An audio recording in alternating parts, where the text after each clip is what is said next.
Trophied up. Yeah. Hey, do yo. Trophied up. Yeah.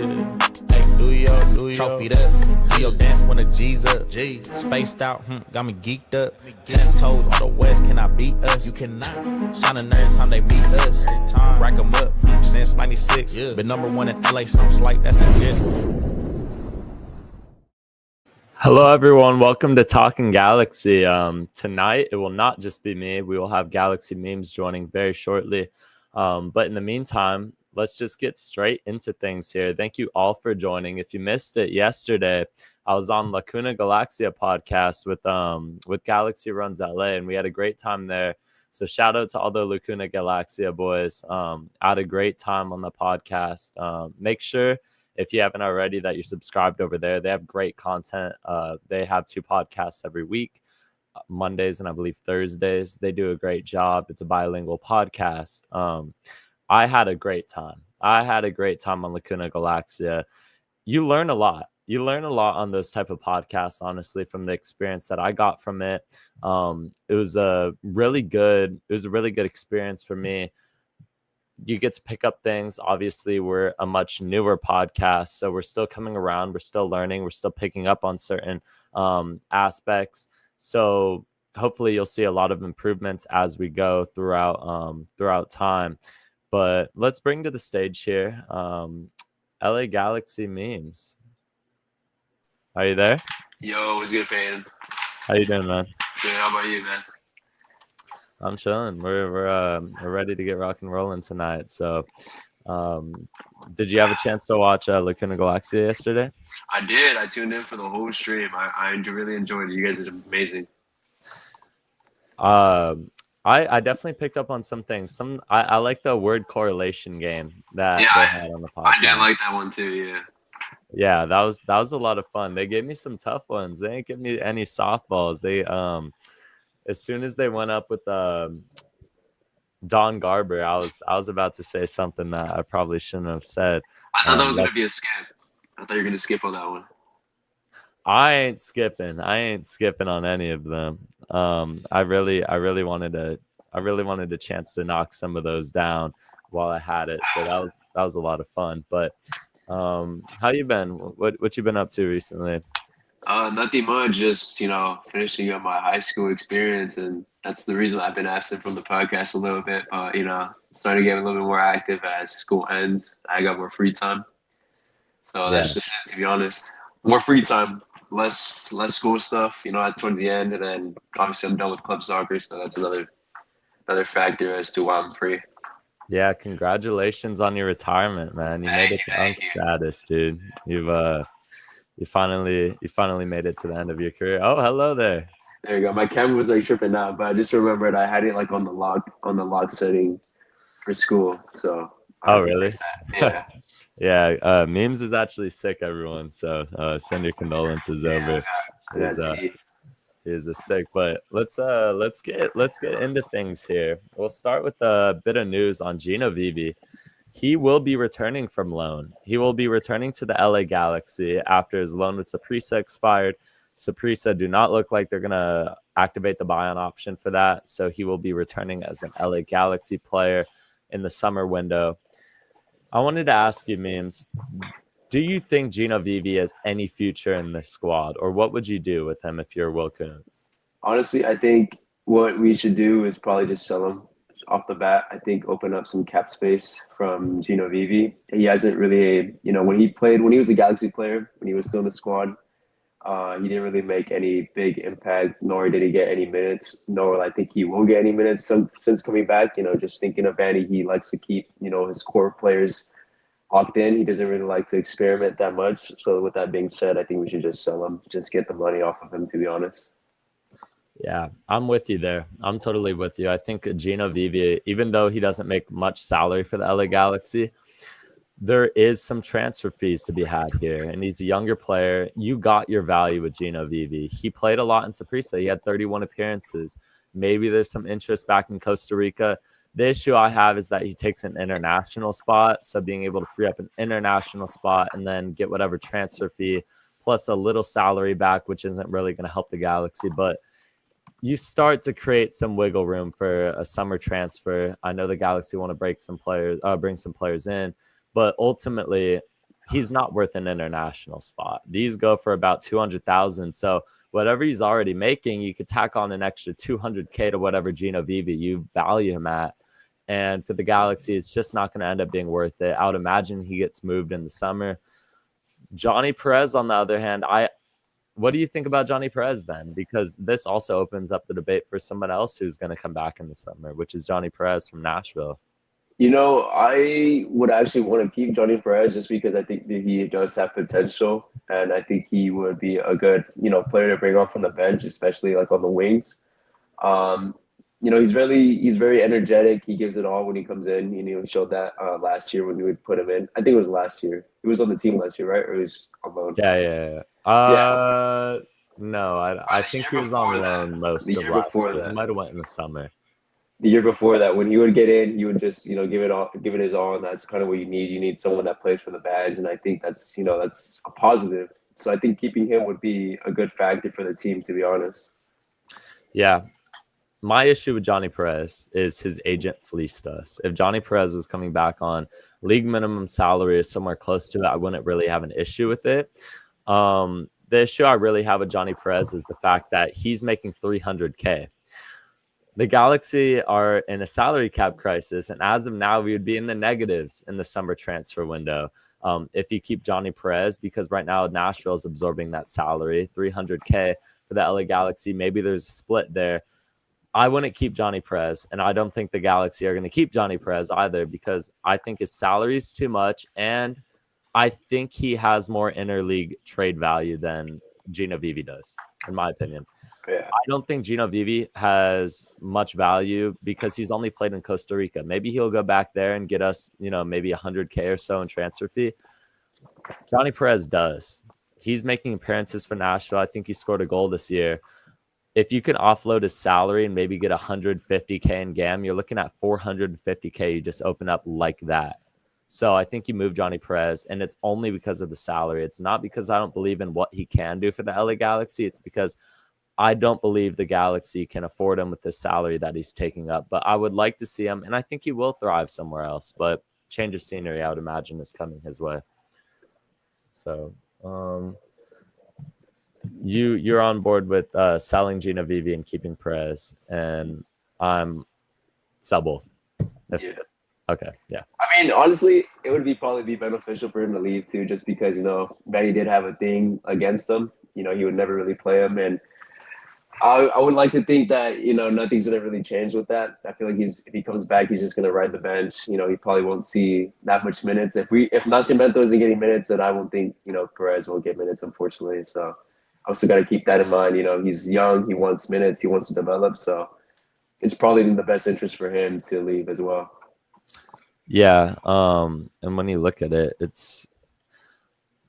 I'm looking up his stats right now. He has 1 goal and 1 assist and 9 appearances for Nashville SC this year. So, yeah, Gino Vivi is in Costa Rica. Is Johnny doing good with Nashville? I would say he's doing all right. His role is off of the bench. He's not a pendant starter for them. They have a lot of winger depth. Obviously, old Galaxy player Tyler Boyd, fan favorite at the club, is also over there. So Johnny Perez is not a pendant starter, but he's doing well in the minutes that he gets off of the bench, which I think is going to create some interleague trade value. Maybe you could find a team like, Montreal that needs a winger that will end up starting Johnny Perez and sees a lot of value in him. And if you could offload that salary, this is one of the ways the Galaxy open up a move in the summer. And I think that's what you do instead of trading a core asset to the club. And like you said, Greg Vanny wasn't very keen on playing this guy in the first place. So I wouldn't imagine he has much of a future left at the LA Galaxy. So Johnny Perez, Gino Vivi, likely to be sold in the summer, but maybe they decide to retain onto one of them. I almost feel like Gino Vivi is more likely because of the salary, but he would need a green card first. He would need a green card. Next piece of news before we get into the San Diego match is former LA Galaxy player Cristian Pavon gets himself into quite a bit of trouble here, spitting on a police officer who is arrested and charged. Oh, man. what a career downfall. And I've seen some people be like, he's at Gremio. His career is not. I get that, but at the same time, he was playing for Argentina in the World Cup. He was playing alongside Lionel Messi for Argentina in 2018. He went to the Galaxy after a slump at Boca Juniors. All his career has been riddled for is off the field issues. It's been off the field issues. He's had personality. You know, he hasn't been a great personality in the locker room that teams have wanted to, take. And in fact, even look at the off the field issue that he had, which was probably the reason why the LA Galaxy didn't end up buying him, along with COVID. COVID hitting at the same time. This guy could have been a LA Galaxy legend had he had, kept his head straight, but it doesn't end up happening. I don't know what his career is left in football. You get arrested. This is a serious offense in Argentina. So I want to, or I think he's in Brazil now. Man, what do you imagine Cristian Pavon could have been for the LA Galaxy? Honestly, if we would have kept him, if the accusation never would have happened, I really want to think that he would have gone to like a big team in Europe. I think he had the potential. He has like the factors to be a great winger, like the wingers that you see in Europe. He's fast, he's good on the ball, he can finish. He had it all, to be honest. And at that time with the Galaxy, it seemed like he was like at the peak of his career. He was just coming out of the World Cup with Argentina, I'm pretty sure, as well. So he was like on a hot moment. I think that was the peak of his career, to be honest. But, if all that stuff never happened, I would like to think that he would have gone to Europe. He would have been a star for the Galaxy too if none of that stuff would have happened. Yeah. I mean, you look at his form in 2019 and 2020. I know 2020 was a very off year for the LA Galaxy with COVID and overall just a terrible roster that ended up ending in disaster. But he was the guy that was always the constant for the LA Galaxy. He was the one you could rely on because he was him. Cristian Pavon carried the Galaxy, even with Zlatan. He had such a dynamic duo with Zlatan. It was so entertaining to watch. The moment he came into league, he started tearing things up. Loved watching this guy play. But yeah, as you say in the chat, never fall in love with loan players, and this is exactly why you don't. Is because you never know how their career can take a downturn, and it, unlike he did for Cristian Pavon. I also know that Boca Juniors were being very hard negotiators with the LA Galaxy, and they ended up getting hardly any of a transfer fee. So they kind of hardballed themselves into losing probably $10 million. So nice job on Boca Juniors' part, but the Galaxy dodged a bullet with all of the off-field issues that he's had throughout his career. But yeah, streets will not forget Cristian Pavon. This is a guy that people look back in like 20 years and be like, oh man, that Cristian Pavon guy for the Galaxy, what a run he could have had. Just, man, it's the definition of don't fall in love with a lone player. Exactly. Yeah. He pulled the strings, loved his dynamic duo with Zlatan.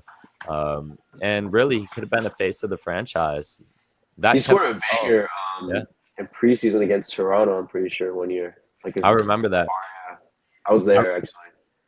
I remember after that game, there was a report like right after the game that the Galaxy triggered the $20 million buy-on option for Cristian Pavon, and then COVID hit, and that was it. COVID hit, the accusations went, and ever since, Cristian Pavon was not even a thought for the LA Galaxy to extend after that point.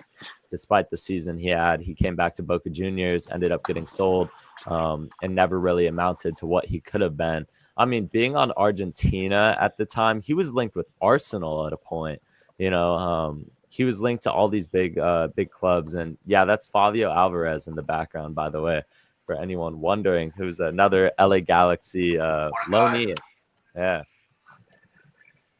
What a period we had in our club's history. We had such interesting players. Fabio Alvarez ended up never working out for the LA Galaxy. But yeah, you see Cristian Pavon rumors, I think in 2023 when we're trying to sign new designated players, his name is still being floated around. But let's move on to San Diego. I know all the Galaxy fans right now are probably very upset. I'm sorry to get you guys riled with the Cristian Pavon rumors. Hopefully I don't know. Hopefully he doesn't end up in a very bad situation in a few years. He needs to seriously get his head on straight before he loses it all. But San Diego game, let's start. Novak Mitrovic starts this one.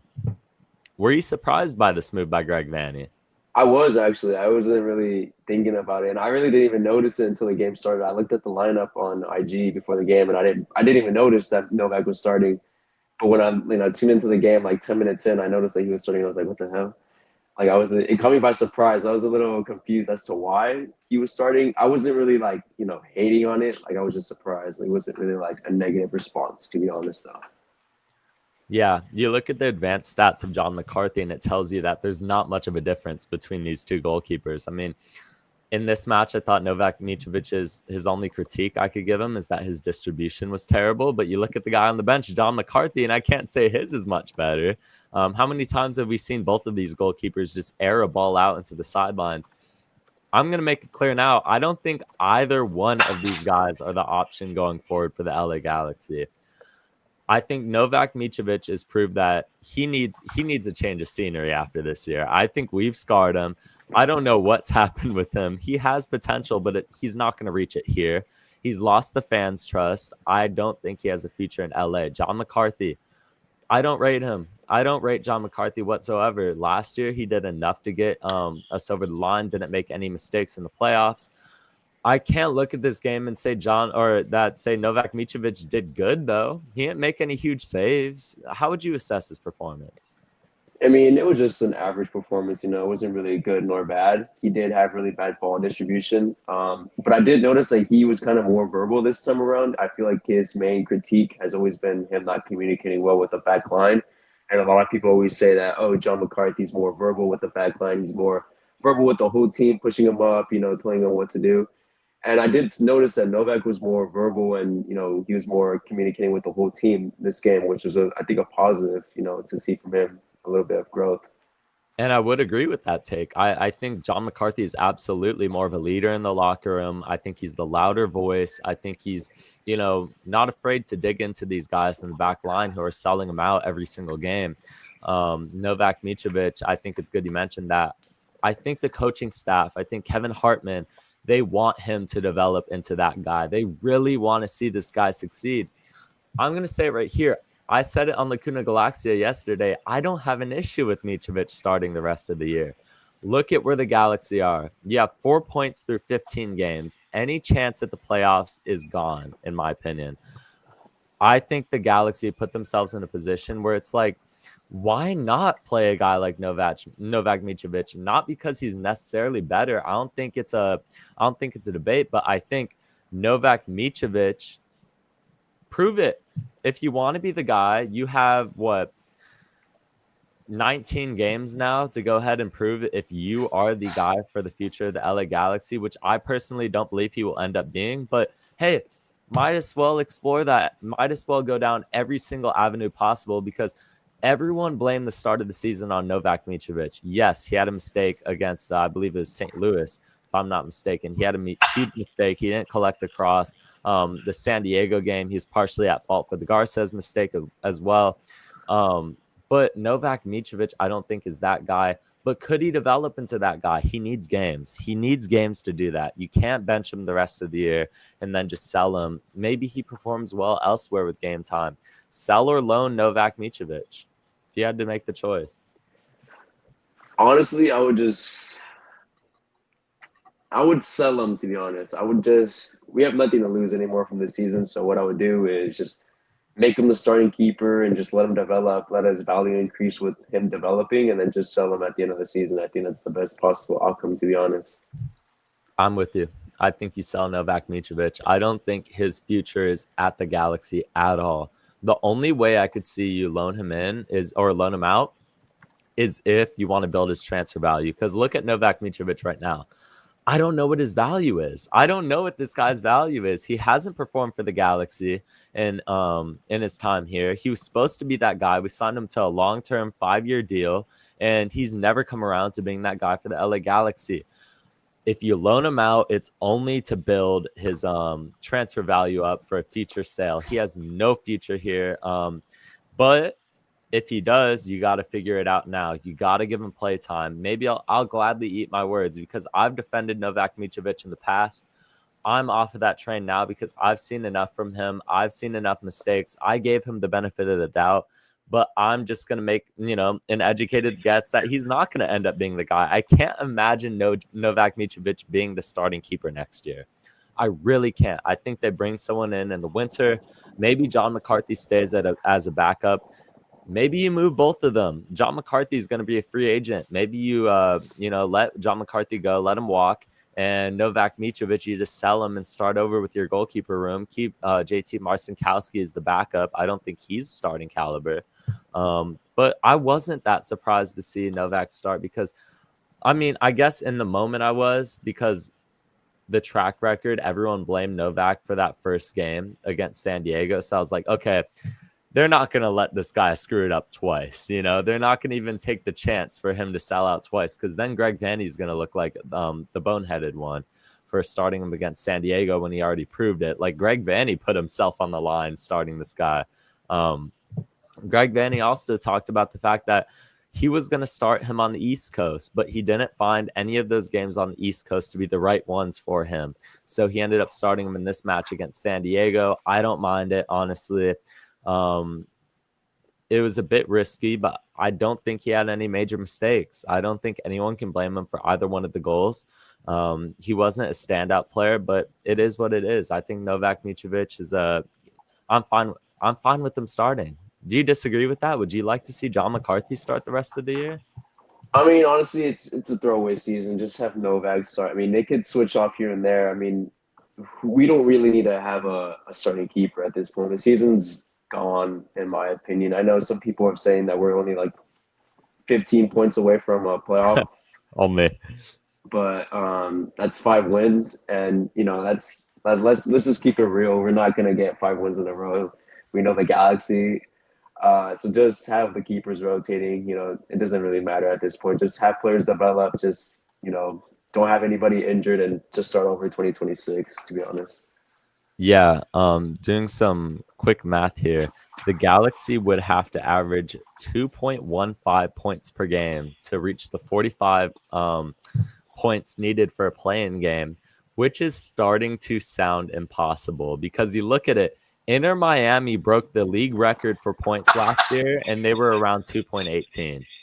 The Galaxy would have to be on a record-breaking trajectory to make the play-in.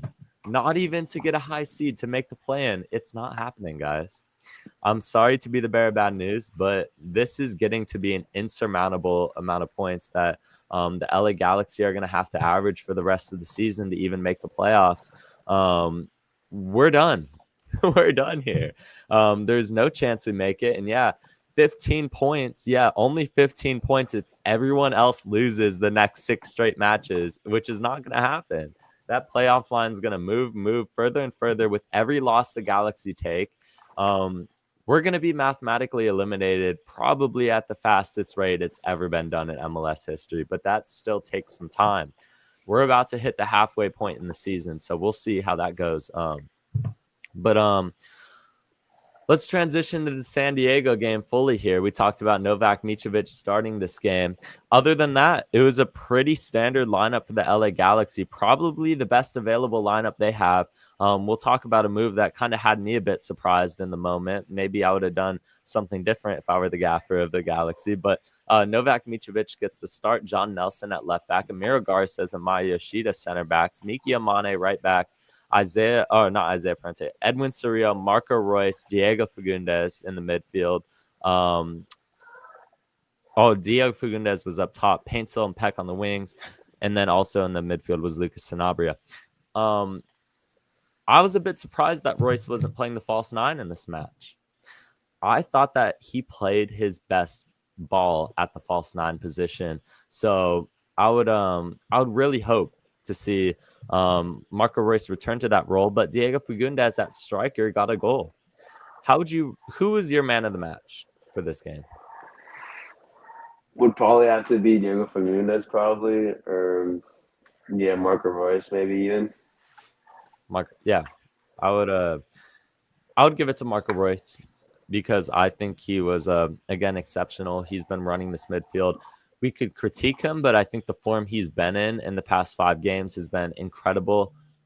But as per Marco Roy's career, this is about the time he suffers a major injury. I'm not trying to wish that into existence. I love Marco Royce, one of the most respectable players in football history, but look at his track record.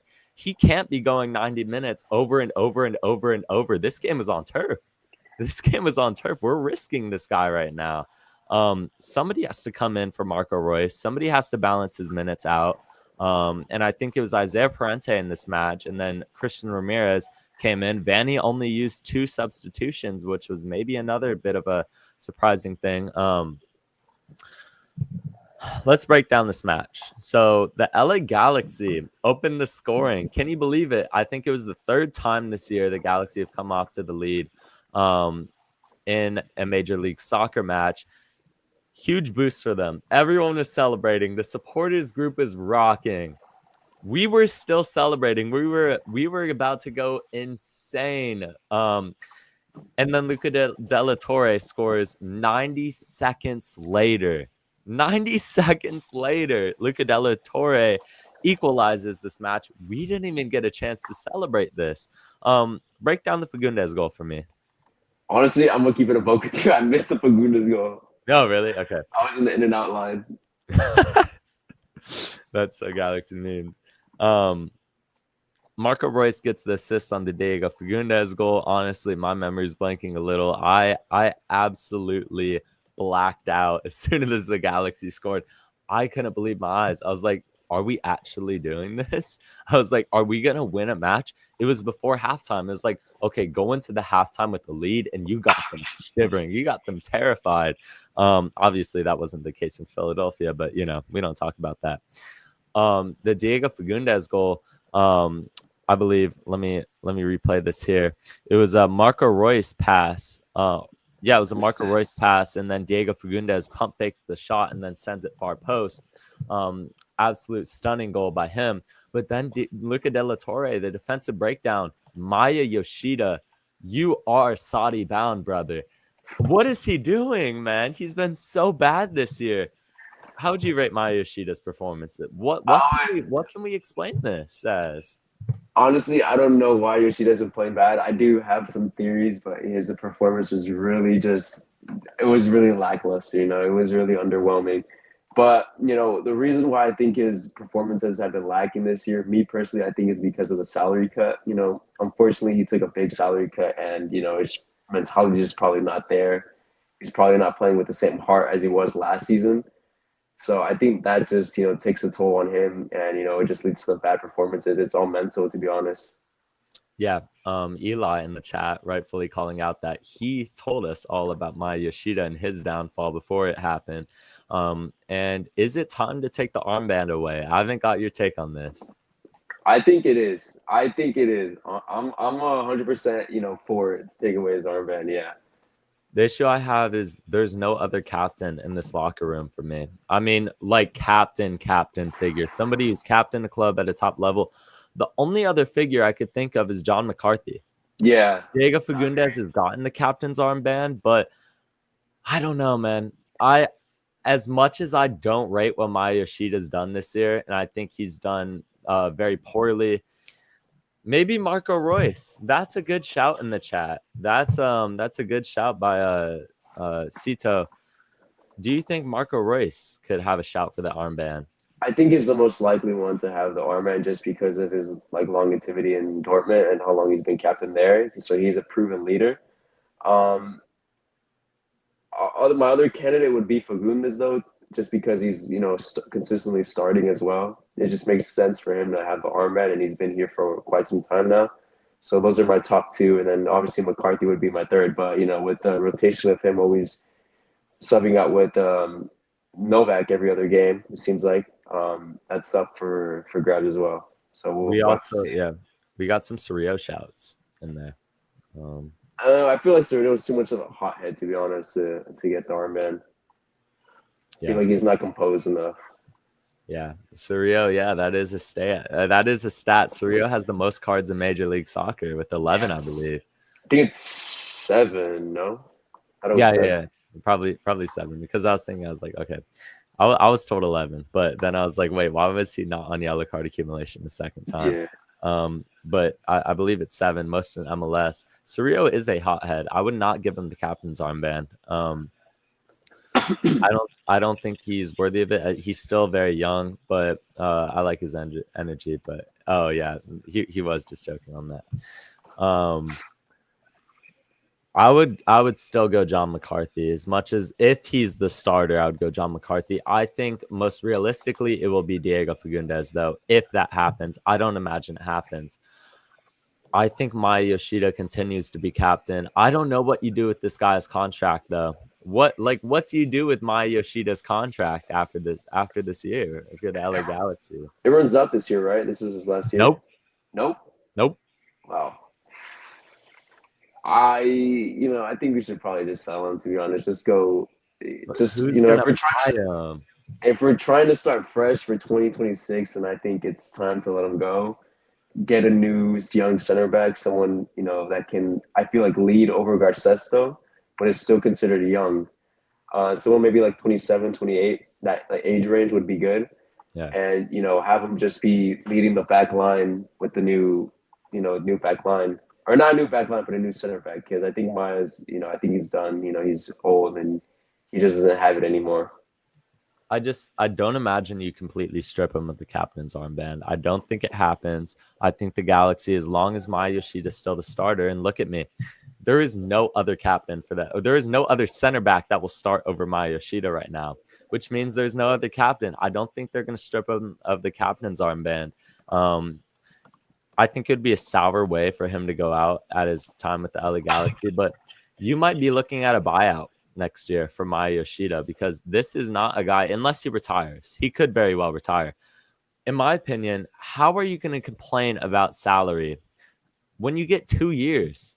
He should not be on this roster next year, but he's scheduled to be, when it's like you're going to make more money, likely more money over the next 2 years than you would have got in a single year. I imagine if the Galaxy would have paid him more, it would have just been for a year, which would have been fine.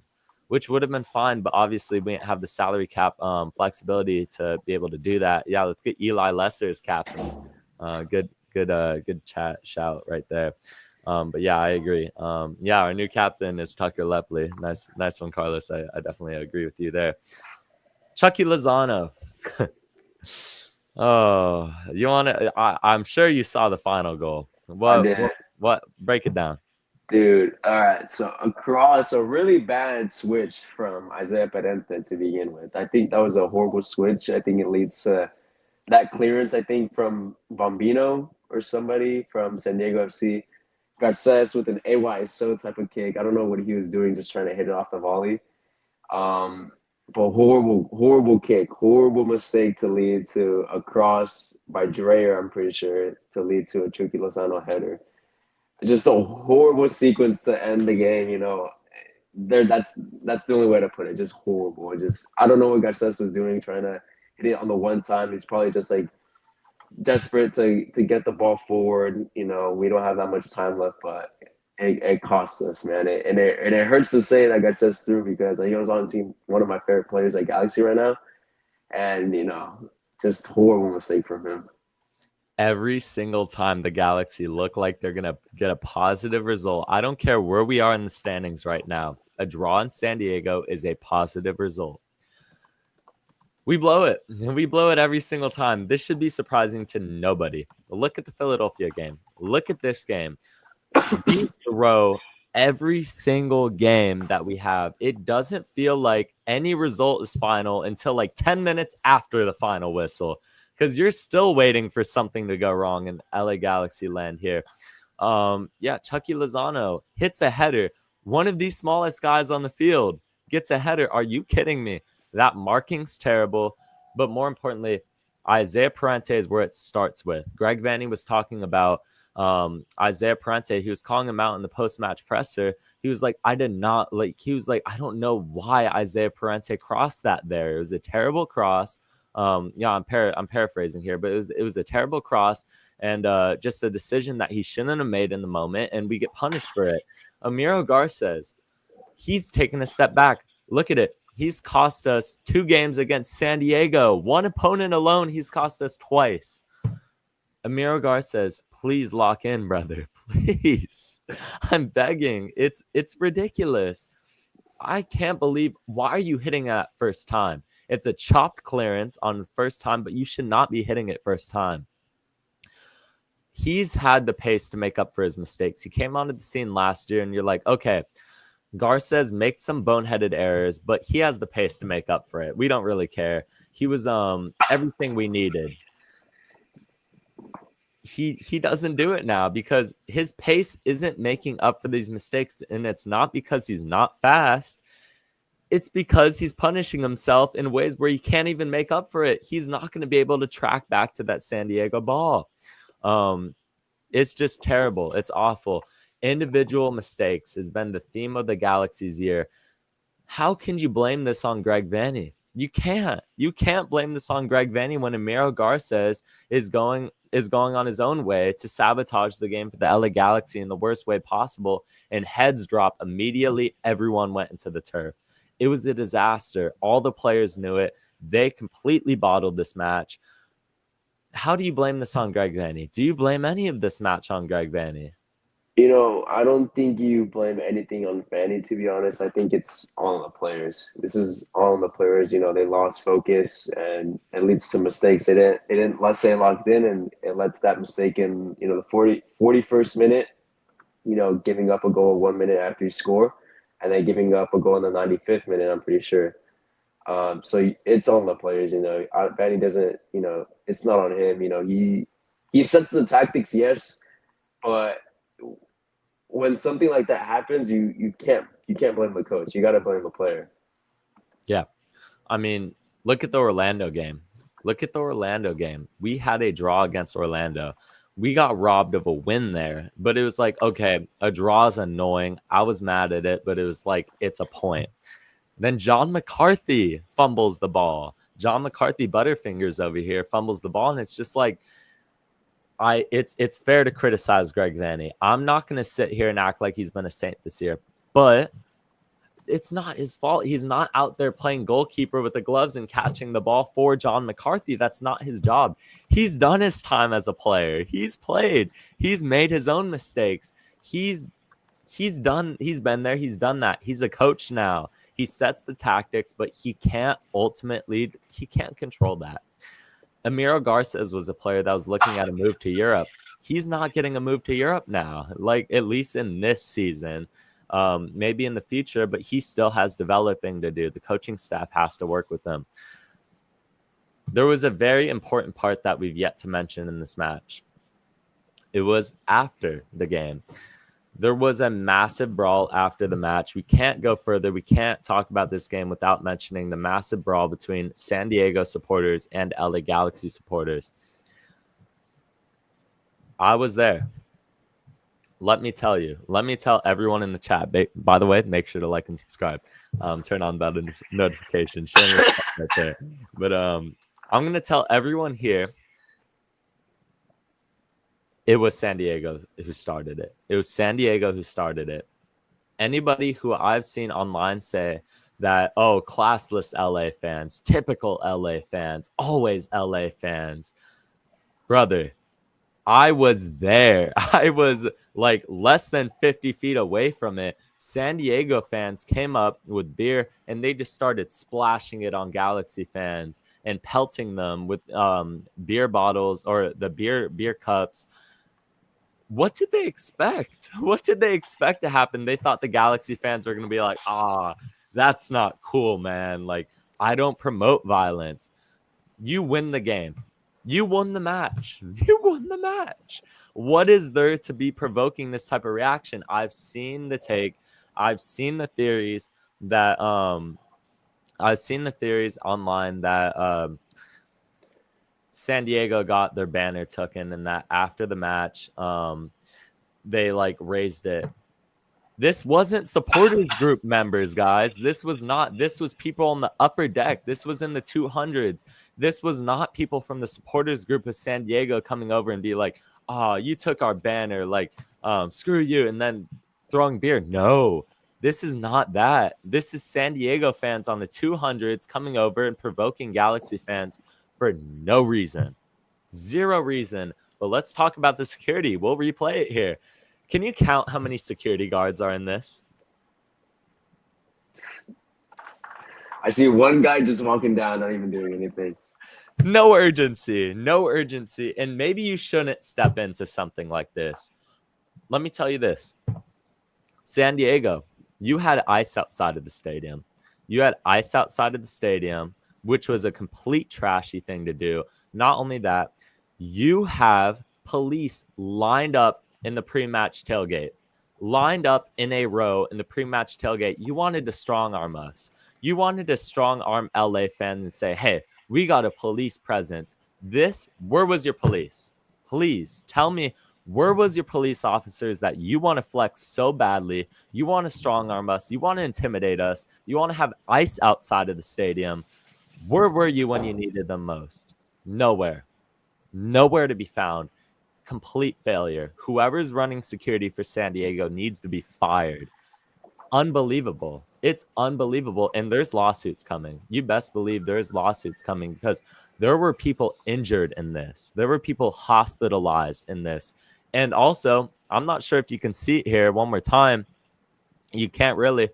This ended up getting right on the edge. You see the barrier here. You see right on the edge of the 200 section, like where row A is. People were this close. They were one push away from being killed. That fall would have killed anybody. And that fight broke out and got so close to the edge that all it took was one San Diego fan, any fan, to push somebody over, a tragic accident to happen. And could you imagine if somebody were killed in this? You would be looking at an all-time Major League Soccer tragedy, all because a complete failure by Snapdragon. Not to mention, this isn't their first. I'm going on a tangent here. First home game for San Diego, homophobic chants. Their match against LAFC, another fight of this, maybe a little less, but another major fight gets broken down. Nothing, no repercussions for San Diego. This happens. What's going to happen now? Memes, I'll let you take the floor now. What's going through your head? Did you see these videos? What would you have thrown hands if you went there? If I was there, I definitely would have thrown hands. I would have definitely protected myself and my family. But I saw the things like the videos after the game, and I was just like really shocked. I was like, wow, this is crazy. And I immediately thought about like the San Diego and LAFC fans fight videos because my physics teacher was at that game. He went down to San Diego, and I showed him the videos today in class. And he was just like, dude, that's crazy. He's like, I don't really like to use this word, but they're really ghetto over there.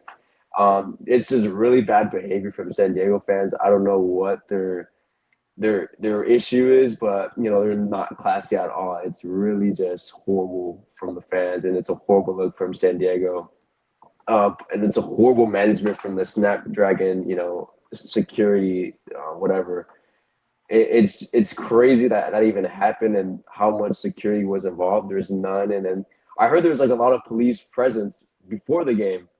Yeah, if I'm not wrong, I think you said that yesterday. Major.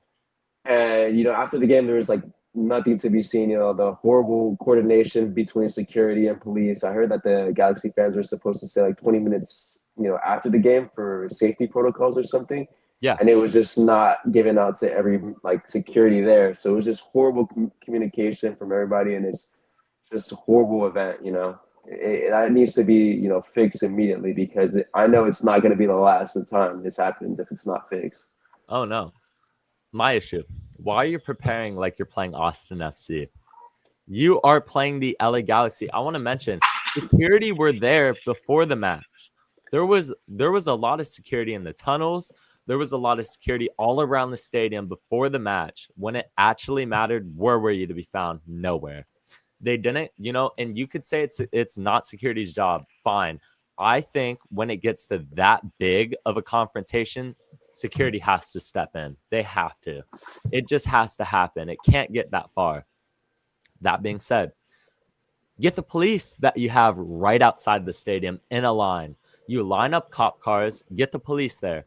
Have them do something. And my issue is security eventually did come and they did nothing. And it was 30 minutes after the fact. It was 30 minutes after the game. when all of the fighting was pretty much done. 0 point. There was 0 point in having security there at that point. You were doing nothing. And then, yeah, it was just, I don't think the league will go after San Diego. I think Raul's right. At most, I think they get fines. What should happen, in my opinion, you have to teach them a lesson. Play a game behind closed doors. It might be extreme. It might sound extreme. Play a game behind closed doors. Their fans have proven very unworthy of having a Major League Soccer team. And until they get something figured out, they need to be taught that this is unacceptable behavior. It's 3 times now they've had separate incidents. They need to play a game behind closed doors. I didn't see anything on San Diego fans getting fined. Didn't see anything. Horrible from Snapdragon Stadium. Horrible from the whole security team. Horrible from San Diego FC. And we're talking about it on Laguna Galaxia last night. Mikey Vargas, after the match, was talking about this isn't what our club stands for. Is it? Is it really? Like, is it really not what your club stands for? Because it seems like ever since you've come into the league, this is all your club has stood for. Is absolute nonsense. It's absolute nonsense. It's been fighting. It's been homophobic chants. And until something happens, nothing's going to change. They need to play a game behind closed doors, in my opinion, and then maybe they'll understand that they need to stop doing this. So, yeah, I've seen rumors of potential punishments. I don't know. MLS loves their expansion teams. They love them. They love their expansion teams. So I wouldn't imagine that it's anything huge. Wouldn't there be penalties on both teams? Maybe MLS decides to go down that route, but there shouldn't be, because I don't know how you're supposed to react. And by the way, it was like 20 San Diego fans. They were outnumbered. Did they not expect to get whooped? It was our first win of the year. It was our first win of the year, and it happened to be off the field, unfortunately. And it happened. We're almost in June without an actual win, guys. Jeez. Okay. Well, yeah. Any last words on this? Just absolute craziness and failure from Snapdragon. Yeah, it was just horrible. It caught me by surprise. That's something that honestly, it's rare to see in MLS, to be honest with you. I don't really see that happen too much in MLS. And I know some people were like, hyping it up, saying that's like true soccer culture, but that's just like, come on, like there's a bunch of kids there and stuff like that. Like it's just, that's not true soccer culture. Right. And let's be very clear. There is no room for violence in the game. There's no room for violence. There's no room for provocation. It's just, it has no place in the game, and it needs to stop. And it's starting to become a theme with this certain team. So, but yeah, Hex is right in the chat. They're the trendy new team. They're not going to make them play a match behind closed doors. But did I throw punches? Oh yeah, I got myself right in the mixer.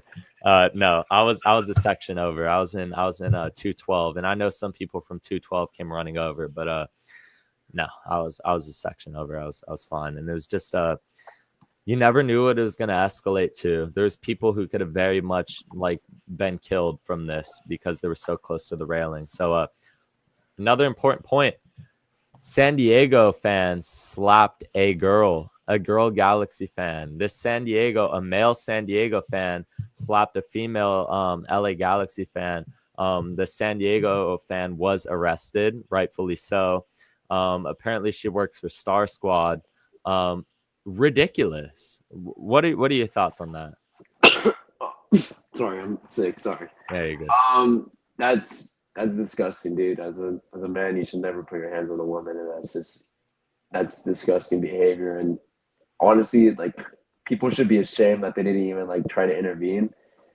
And I hope that he, gets charged, because that's just, you can't have that. Hopefully he gets banned from the stadium for life. I think that's rightfully so a good consequence to have. That's just, you can't be doing that, dude. That's just, come on. Yeah, according to Eli, he was arrested and charges will be pressed. Yeah, he should be banned from Snapdragon for life as soon as he gets out of prison where he belongs. You are not a man. That is a boy right there. That is a that's not man behavior. To be putting any hands on a woman is ridiculous. And he will absolutely face the punishment he deserves. Just terrible from San Diego fans. Raul is right. I mean, there's no room for violence, but yeah, protecting yourself or others, protecting the badge is absolutely a priority when it comes to this. And yeah, you can't just be attacked and expect to, not react to it. I don't know what they were expecting was going to transpire from this. So they did release a statement quickly after this match, probably within the next 2 hours after this match. The clubs released a joint statement saying, let me read this word for word, but it was a timely statement. I'm not sure if you were able to see this one, but they were very swift. And it says, San Diego FC and LA Galaxy are united in efforts to foster a safe and welcoming environment for all fans attending our matches. There is no room for violence in our sport. The incidents that occurred following Saturday's match at Snapdragon Stadium do not reflect the values of either club and are entirely unacceptable. We urge all fans to support the game we all love with passion and respect, ensuring that every match remains a safe and enjoyable experience for everyone in attendance. Both clubs are actively working with Snapdragon's security, MLS, and local law enforcement to conduct a thorough review of all incidents. Any behavior found to be in violation of fan code of conduct will result in disciplinary action, which may result in stadium ejections and bans. So, good statement from the Galaxy in San Diego. Just whatever. Yeah. I mean, they didn't do anything in the first place, so definitely not welcome. Hey, CFC Michael in the chat. Yeah, no, he's right. I mean, the teams do not like each other in MLB either. The Padres and the Dodgers, but yeah, both of those groups of San Diego fans always recurringly get into stuff. And yeah, it's not. This isn't MLS becoming an authentic league. Violence doesn't make a league authentic. Violence does not make a league authentic. It's unacceptable. It needs to be stopped. And yeah, there needs to be security revamps at Snapdragon. So hopefully we see that in the coming days. We will keep you updated on our socials. Let's transition here. The LA Galaxy will play the winner of Toluca versus Club America, I believe, in the what is it? What competition? They're playing in a final. Is it Campeones Cup? Yeah. No. This is Campeones Cup. They're playing in a Liga MX final, I believe, because Club America won the league. I'm not too familiar with Liga MX, but I think it's Campeones or something like that. Yeah. Campeones, I think. Yeah. So the winner of that will play the LA Galaxy in the Campeones Cup final. This match will take place in September. Hopefully, we'll have Ricky Puig back by this time. Could very well play a factor. And by the way, how funny would it be for the LA Galaxy to have more trophies than some of our rivals this year, given it might be our worst season in Major League Soccer history, to have more trophies if we win this one? Obviously, the odds are not stacking up right now, but hopefully our form turns at some point. Initial thoughts on this matchup with I'll give you a second. Yeah, these are two very good teams, powerhouses in Liga MX. Obviously, Club America won back-to-back titles, I believe, and then Toluca dethroned them. So, yeah, initial thoughts on this potential pairing? Either one of these would get smoked. Honestly, we would get smoked by either one of these. Honestly, yeah, it's not looking good if we play either one of them. They're both powerhouses right now. America is America, they're always going to be seen as a powerhouse, unfortunately. And then Toluca is, they're doing really good stuff right now. Alexis Vega, Ruiz, and then I think Paulinho as their striker. Yeah, they're really good right now. Yeah. So props to them. Yeah, Jonathan Dos Santos plays for Club America, former Galaxy player. Good shout by Joe13 Cool in the chat here. This is going to be an interesting match because I don't know what the Galaxy's form is going to look like by then. If it's something like this, it won't even matter because we're not going to win. I think either way, we were going to be the underdog. I mean, if you take last year's team, probably we're the favorite in this match. But given this year's roster, I think we're going to be the underdog either way. Hopefully Ricky's back. Hopefully we're in some good form for this game. Maybe Jonathan Dos Santos is retiring, according to Samuel in the chat. That'd be interesting. But yeah, I mean, that's a good shout. Leagues Cup and Campeones Cup, and we have the double this year. That would be absolutely wild given our trajectory in MLS. But yeah, let's tamper those expectations a little bit. I believe this is a bit of a Mickey Mouse Cup, in my opinion, because it's a one-off match. This reminds me of what's it at the start of the Premier League year when they Community Shield. Community Shield. It reminds me of the Community Shield. It's in Yeah. my eyes, it's more like the UEFA Cup. You know, the winner of the Champions League and then the winner of the Europa Yeah. League. In a sense, it's kind of like that. Yeah. So Not really.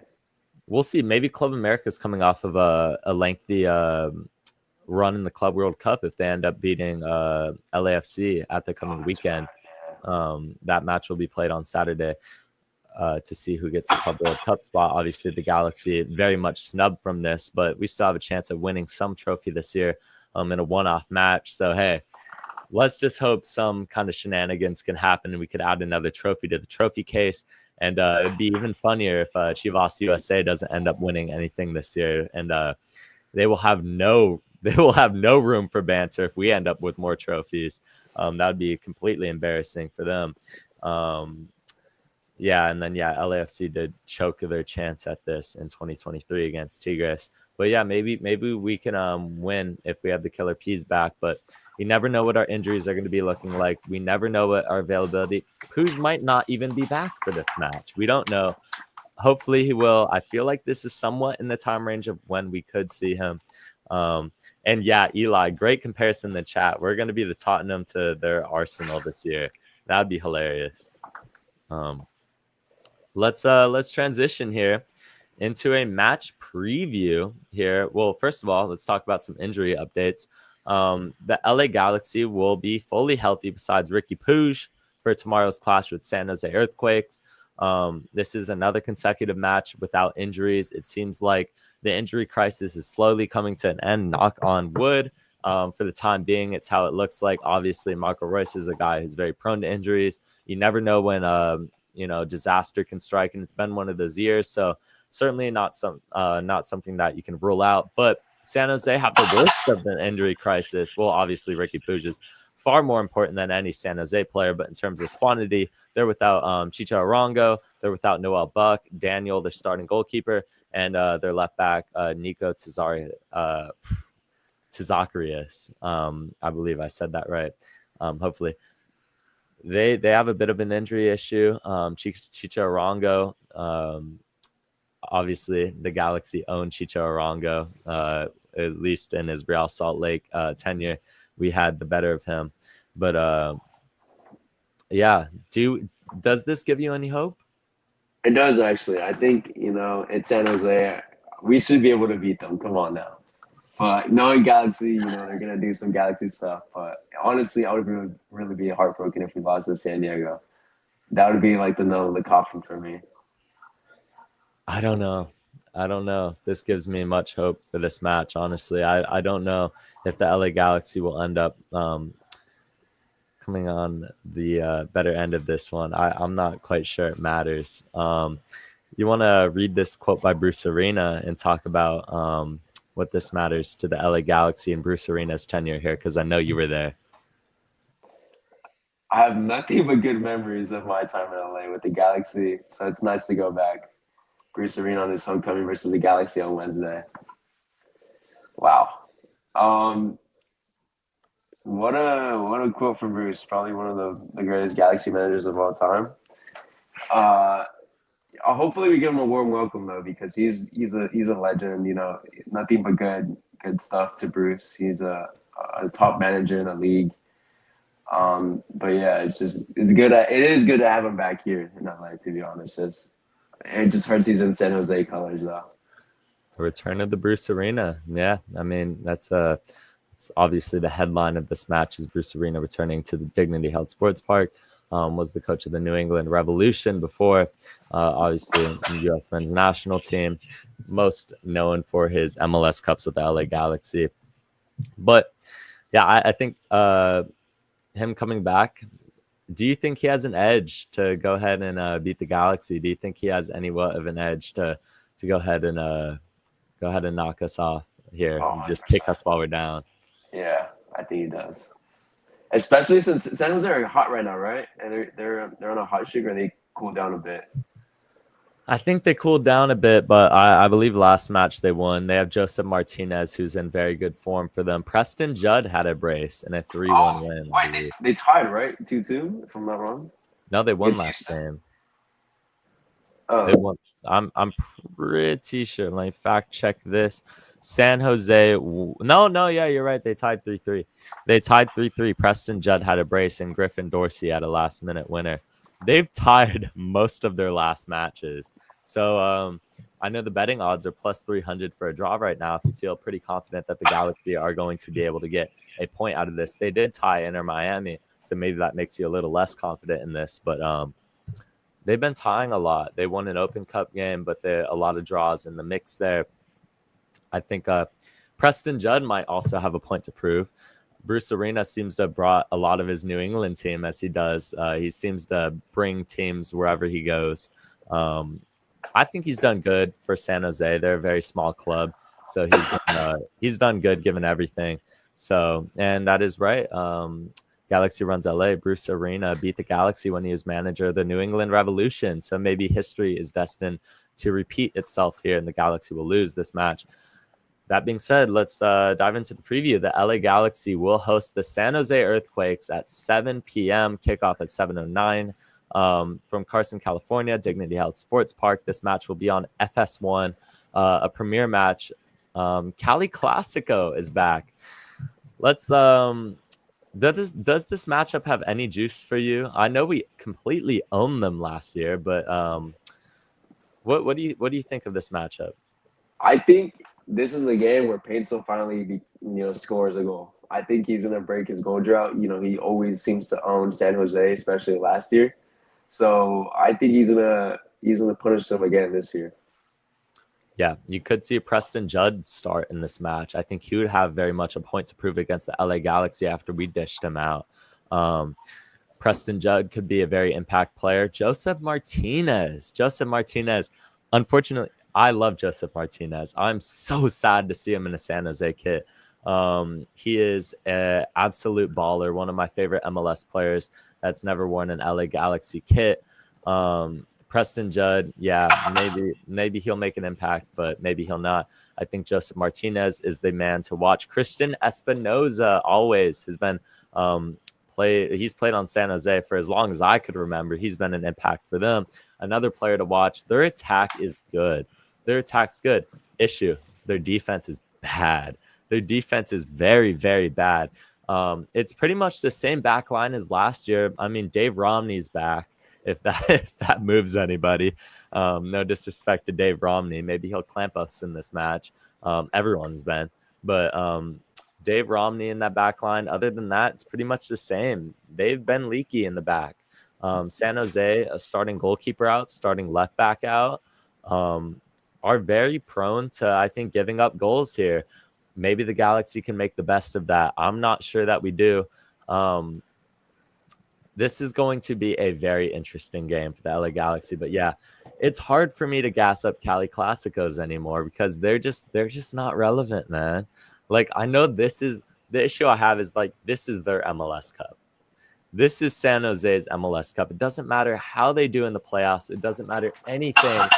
If they win this match, their fans are happy. They're over the moon because they are a small club. I'm not trying to take digs here. It's how it is. Like, San Jose are a small club, so I think they're going to rise to the occasion. The Galaxy don't see this match as, as much of a rivalry as San Jose do because this is all they got. Sacramento would have been a great addition to the league because they would have actually spiced up a rivalry with San Jose because right now they have no one. San Jose don't really have any main rival right now. The Galaxy, obviously, main rivals LAFC. But San Jose, I mean, they're really they're third wheeling. They're third wheeling right now. It's a one-sided rivalry. It is. It's such a how do you get swept in 4 matches last year we played them? And we won all 4. And I know 2024 is 2024, but geez, man, that's just dominance to a different level. I believe the LA Galaxy have a fighting chance in this match. I think it's going to be close. I think it's going to be scrappy. Score predictions, and goal scorers. Include that. Call your shot right now. You will be clipped. You know what? I'm gonna go with. I don't think I've gone with the draw this season. So if I go with the draw, maybe that means we'll get a win. I'm going with the 1-1 draw. Pencil scoring. Hopefully that means we'll win. I think the Galaxy lose. Who's your goal scorer? Pencil. I think the Galaxy lose 2-1. I believe that our goal scorer will be. Give me. Yeah, I'm not gonna say Pencil. I can't copy Gabriel Peck. I think he. Why Galaxy in 2025 is just rage baiting in the chat with an 8-1 prediction. like, bro, come on, man. Come on, man. Kai Koreniak, yeah. What a shout. Kai Koreniak. Just weird Galaxy players. Obviously, Preston Judd, another. He was a fan hero, though. He's a great dude. Vegas ever get an expansion team, I think he will be heading over there because he is a Las Vegas native. But Preston Judd, just very, very weird guy. Will there be any red cards? Probably not. Don't see All right. anything. All right. So I have a 2-1 Galaxy loss. Maybe the Peyton curse will come into play here. I'm hoping so. I don't think we win this match. I think we lose. I think we lose 2 of the 3 rivalry matches. So that would be very disappointing. Yeah, Kevin Cabral is going to come off the bench and score a Hattie. I'm with you, Tabbers. Next game that we have, this is a midweek match. Maybe we'll see some rotation, but Salt Lake, the LA Galaxy will host Real Salt Lake Saturday at 7:30 p.m. Pacific Standard Time. This graphic, by the way, shout out to everyone who's provided us graphics tonight. We got Galactic Zone, we got Galaxy News 101, we got Galaxy Runs LA. Shout out to all of you who provided us these graphics. But the Galaxy will host Real Salt Lake. The first time the Galaxy played Real Salt Lake this year was in Salt Lake City, Sandy, Utah. We lost. It was a Diego Luna brace that kept the Galaxy, classic Zonka disaster class. What are you expecting from this game? Honestly, I'm not expecting too much from the Galaxy. I think RSO is a good team right now. I think they're in good form. I think we're lucky to get a draw on this one, to be honest with you. So you feel a little better about San Jose than this one? I do. I do. I feel a bit better about this one than San Jose, honestly. I feel like we can get a point out of this. I feel like we can get a point. It's all about containing Diego Luna, containing his efficiency. RSL's attack without Chicho Arango hasn't been that great. They haven't been a top team in the Western Conference. They've kind of fallen off a bit this year. That being said, they beat us earlier this year. That's not really anything special. It's not difficult. Yeah, so I think the LA Galaxy will end up drawing this match. I'm gonna go with a 1-1 draw. What's your prediction here? I'm going with the 0-0. Just a boring game. All right, I think we'll draw 1-1. I think my goal scorer for this match will be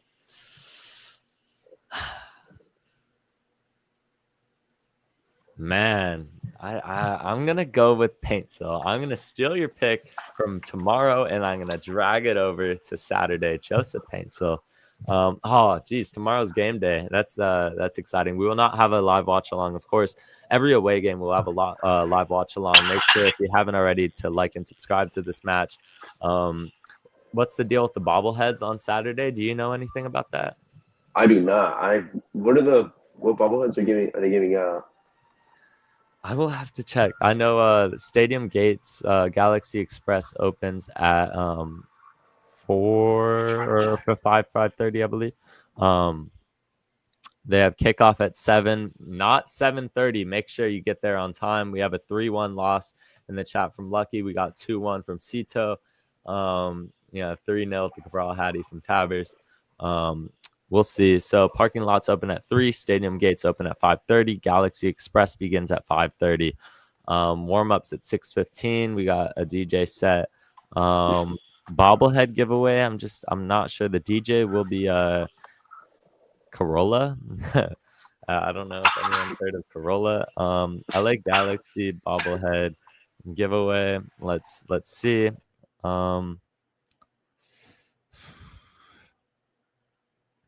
Theme nights. The LA Galaxy will have a Star Wars night. So last year is a Jalen Neal Star Wars bobblehead. I would expect something similar. By the way, I will be in ACB 121. If you see me, make sure to say hi. If you see me out in Quahog, sorry. I think Diego Luna wanted to watch this RSL match. This should be a very good one between the Galaxy and RSL. I'd be very excited to see the Galaxy bag the first win. But what are we going to be looking at for winless through the first half? Wait, say that again? What are you going to be looking at? What's going to be the outlook if we're winless through the first half of the year? Oh, man, I know people for sure are going to be telling Vanny that it's time to go. There's definitely going to be Vanny out comments in the Instagram post for sure. A lot of people are going to be asking for Nascimento for sure too as well. I hope we see him. I hope he gets more minutes this game. It's a midweek game, so it just makes sense.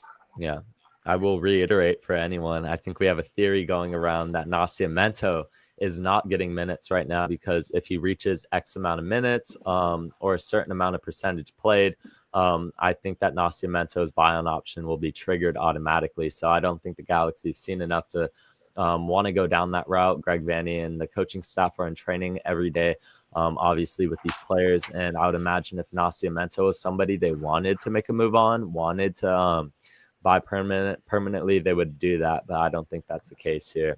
So the Galaxy, by the way, I know we promised you guys a special guest, but he was at a Knicks watch along. So I don't know if that gives you any clue, but he should be on next week. No promises though. Questions. We'll open this up from questions from the chat, whether it's about the Galaxy facing off against Real Salt Lake, a Cali Classico matchup, the San Diego game, the fan altercations, anything. We're opening this up to the chat. Leave us questions. You could address it to memes or myself. Yeah, the Knicks. Jeez. Down 3-1. I believe that's wraps for them there. Indiana Pacers with some black magic. Getting them probably to the finals. Yeah, Knicks in 7. We'll see, man. Send questions in the chat to either one of us. We will answer it. I got a question for you, LA Galaxy memes. So neither of us have the Galaxy winning.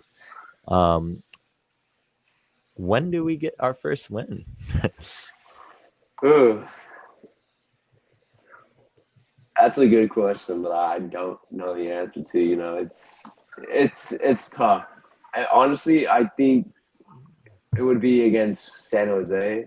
Honestly, I think it's the most obvious answer. I think just because it's a rivalry game in San Jose or San Jose. Yeah. Do we play Montreal at any point this season? Nope. No? Unfortunately not. That would have been our first win of the year as well, I would think. By the way, not to interrupt, after this, we go on a 3-game road trip. Where do we start off the road trip? St. Louis. St. Louis? We lost. They just fired their manager today. They did fire Olaf, you know, the snowman. They had to give the snowman the sack there. But they destroyed us at home. So I'm not too confident about that one. Then we go in Colorado, Kevin Cabral revenge game as usual. Has there ever been a winless season for the Galaxy? There's never been a winless season in MLS history. We are getting closer to the record of the longest winless streak in MLS history. Not just to start the season, but like rolling over in general. Harbor Miller, do you think he starts either one of these matches? Mm-mm. I think it would be Cueva starting over him, to be honest. I agree. St. Louis is winless in their last 11. Fun fact, their last win was against us. Of course it was. We don't do well in St. Louis in the road. We've never beat them before, ever since they've come into the league, by the way. I got my 6-star and MLS Cup patch. Shameless flex right there. So no, Harbor Miller will not start. I think Cuevas probably gets one though. Miki Amane is another guy. It's like, dude, Miki Amane might lose his starting role here. He got torched against San Diego.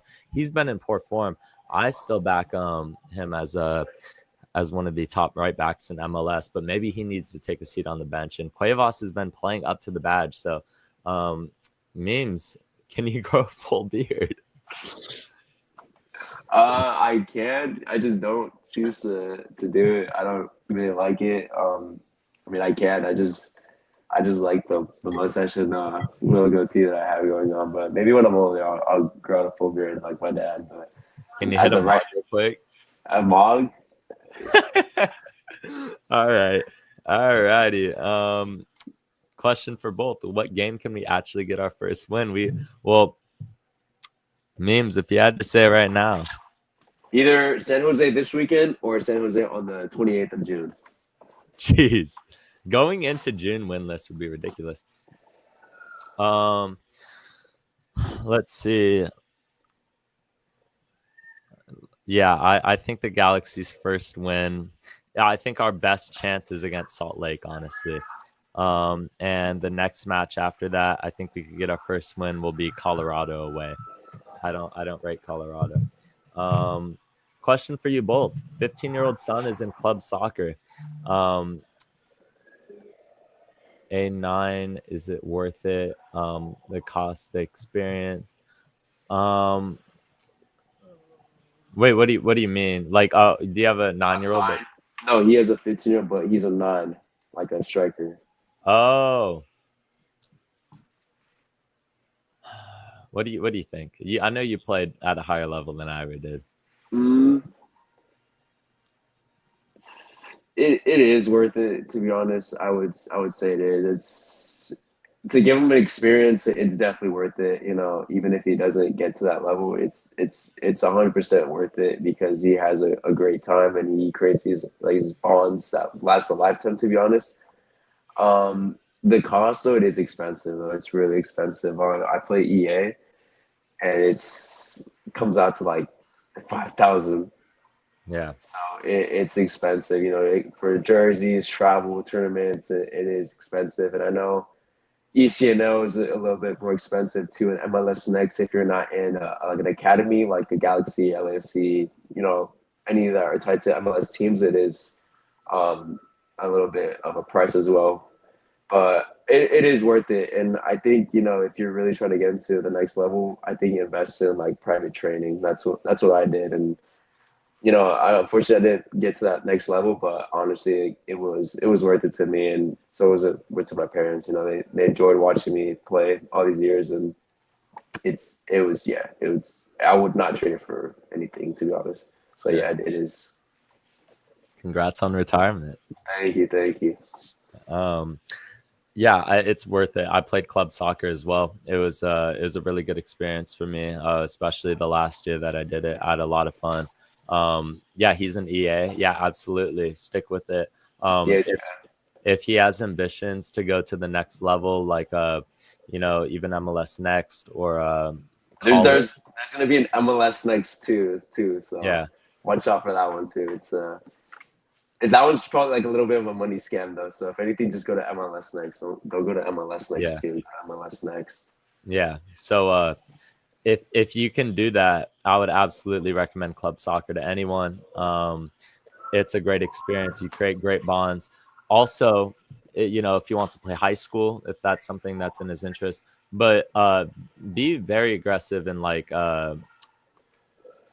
sending like videotapes, like taping his games and stuff and sending it to college coaches, because they'll do open tryouts and stuff. They'll do like showcase events for college soccer, and they do college showcases. You could potentially get a soccer offer to go to college for free on a scholarship. So if he has ambitions to go to college, maybe he doesn't want to be a professional player but wants to go to college, play college soccer, and you could get that for free. If he gets a scholarship, you just got to make sure to reach out to the coaches. So yeah, it's definitely worth the experience.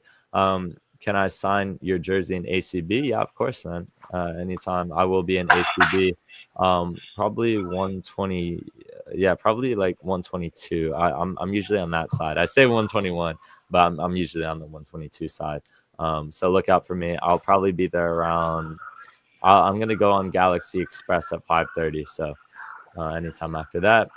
Um, favorite chant. Probably the LA Galaxy one, just yelling it from both sides. I've done that one ever since I went. That was like my first chant that I ever did at the Galaxy game when I was like a little kid. So it's gonna be my favorite for probably forever, to be honest with you. I like the O Campione chant. I, honestly, I don't know that many chants. Like I'm gonna keep it like a straight. Like I know like 2 or 3 chants and that's it. We got to get you an ACB one of these games, man. I Or literally, large.